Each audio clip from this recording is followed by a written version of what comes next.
রেসিপিটি বাঙালিদের কাছে ভীষণই স্পেশাল, সেটা আর বলার অপেক্ষাই রাখে না। বাড়িতে থাকা উপকরণ দিয়েই কিন্তু এই সুস্বাদু রেসিপিটি বানিয়ে ফেলা যায়। সবাই বানিয়ে থাকেন, কিন্তু আমি কিভাবে বানাই সেটাই আপনাদের সামনে উপস্থাপন করার চেষ্টা করলাম। গুড ইভিনিং এভরিওয়ান, শতাব্দীর কিচেনে আপনাদের সবাইকে স্বাগত জানাই। আজকের রেসিপি ফুলকপি দিয়ে ডিমের ডালনা। তাহলে চলুন শুরু করা যাক আজকের এই সহজ এবং সুস্বাদু রেসিপি। প্রথমে একটা মশলা রেডি করে নেব। তার জন্য দিয়ে দেব হাফ চামচ গোটা জিরে, হাফ চামচ গোটা ধনে, 3টি এলাচ, 1 ইঞ্চ আদা, একটা মিডিয়াম সাইজের কেটে রাখা টমেটো, সামান্য জল দিয়ে একটা স্মুথ পেস্ট রেডি করে নিয়ে ফিরে আসছি। এবার একটা পাত্রে জল নিয়েছি ডিমগুলো সেদ্ধ করে নেব বলে। এখানে আমি 4 জনের মতো রান্না করছি, তাই 4 পিস ডিম নিয়ে নিয়েছি। ডিমগুলোকে সেদ্ধ করে নিয়ে তারপর ফিরে আসছি। এবার কড়াইতে সর্ষের তেল দিয়ে দেব। তেল গরম হয়ে গেলে দুটো মিডিয়াম সাইজের কেটে রাখা আলু ভেজে নেব।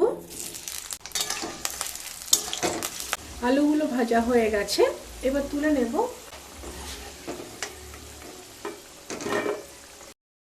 এবার ডিমগুলো ভেজে নেব।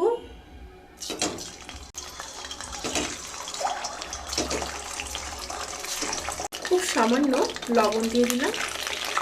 ডিমগুলোকে ভেজে নিয়ে তারপর ফিরে আসছি। ডিমগুলো ভাজা হয়ে গেছে, এবার ডিমগুলোকে তুলে নেব।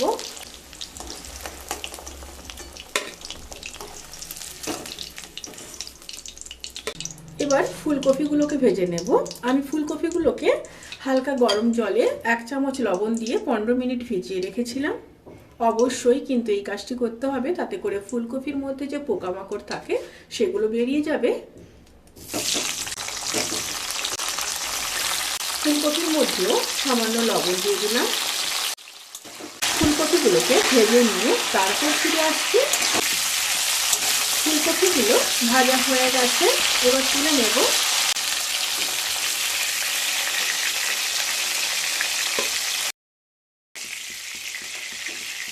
এবার ওই তেলের মধ্যে একটা শুকনো লঙ্কা, একটা তেজপাতা, গোটা গরম মশলা, 2টো এলাচ, 3টা লবঙ্গ, সামান্য দারচিনি, আর দিয়ে দেব হাফ চামচ চিনি।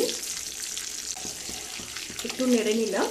চিনিটা যখন ক্যারামেলাইজড হয়ে যাবে তখন দিয়ে দেব 2টো বড় সাইজের কেটে রাখা পেঁয়াজ। পেঁয়াজ দিয়ে হালকা নেড়ে নেব। এবার দিয়ে দেব 1 চামচ থেতো করে রাখা রসুন।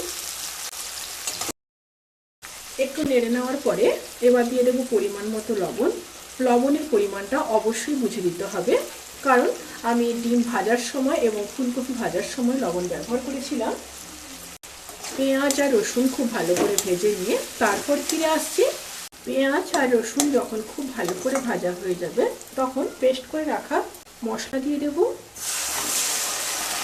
সাথে দিয়ে দেব হাফ চামচ লাল লঙ্কার গুঁড়ো, হাফ চামচ কাশ্মীরি লঙ্কার গুঁড়ো, 1 চামচ হলুদ গুঁড়ো দিয়ে খুব ভালোভাবে মিশিয়ে নেব। খুব ভালোভাবে মিশিয়ে নিয়েছি। এবার মশলাগুলোকে লো টু মিডিয়াম স্টিমে ভালো করে কষিয়ে নিয়ে তারপর ফিরে আসছি। মশলাগুলো খুব ভালোভাবে কষানো হয়ে গেছে, সাইড থেকে কিন্তু খুব সুন্দরভাবে তেল ছেড়ে দিয়েছে। এবার ভেজে রাখা আলু আর ফুলকপি দিয়ে দেব।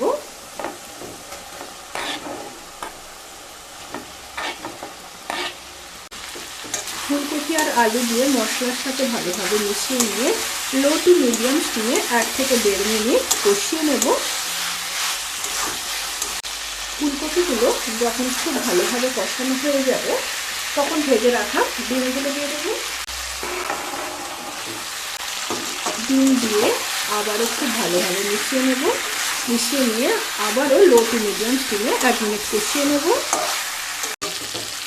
মশলাগুলো যখন খুব ভালোভাবে কষানো হয়ে যাবে তখন পরিমাণ মতো জল দিয়ে দেব।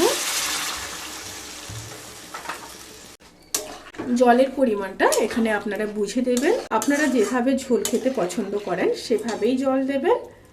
এবার ফুটে আসা পর্যন্ত অপেক্ষা করব।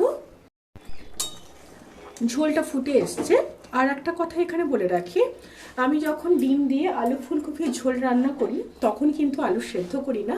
নর্মালি কিন্তু আলু আর ডিমের ঝোল যখন বানাই তখন সেদ্ধ করিনি। আমার মতে ফুলকপি দিয়ে যখন ডিমের ঝোল বানানো হয় তখন আলু সেদ্ধ না করে এইভাবে করলে বেশি টেস্ট হয়। তরকারিটা ফুটে এসছে, এবার ঢাকা দিয়ে লো টু মিডিয়াম স্টিমে আলু ফুলকপি সেদ্ধ হওয়া পর্যন্ত অপেক্ষা করব।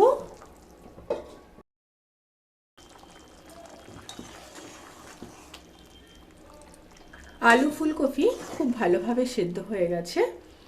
এবার ওপর থেকে বেশ কিছুটা ফ্রেশ ধনেপাতা দিয়ে দিলাম, আর দিয়ে দেব হাফ চামচ গরম মশলার গুঁড়ো, দিয়ে একটু মিশিয়ে নেব। মিশিয়ে নিয়েছি, এবার গ্যাসের ফ্লেমটাকে অফ করে ঢাকা দিয়ে 10 থেকে 15 মিনিট স্ট্যান্ডিং টাইমে রেখে তারপর সার্ভ করব।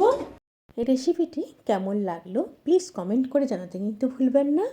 আপনারা সবাই ভালো থাকবেন, সুস্থ থাকবেন, সাবধানে থাকবেন। আজকের মতো এই পর্যন্ত, পরের ভিডিওর জন্য অপেক্ষা করুন। টাটা।